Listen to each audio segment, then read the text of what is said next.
So if you were doing it today in that similar vein, you mentioned right at the start of the conversation, there are alternatives. What would you suggest that founders look at from where you are today with the knowledge and experience that you have?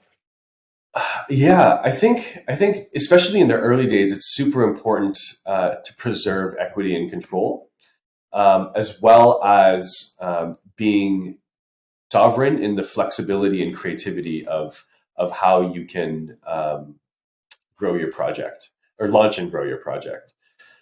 So there are absolutely alternative methods to financing, and I think you are always in a better position when you have revenue, ideally recurring revenue, that you can organically grow, or that has been organically growing, right? So word of mouth referrals for the products and services that you offer are one of the best indications of number one, product market fit, as well as being able to be confident in what you have.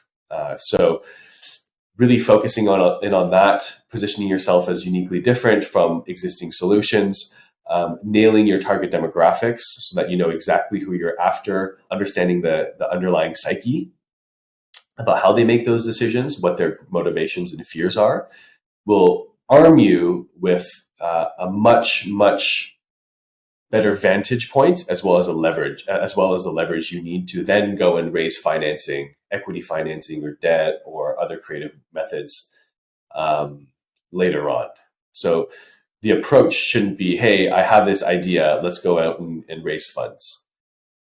That's almost a surefire way of prolonging your launch, maybe even killing your launch, because that will take up so much of your time, and you're going to be running circles with all these different potential investors and partners giving you different advice.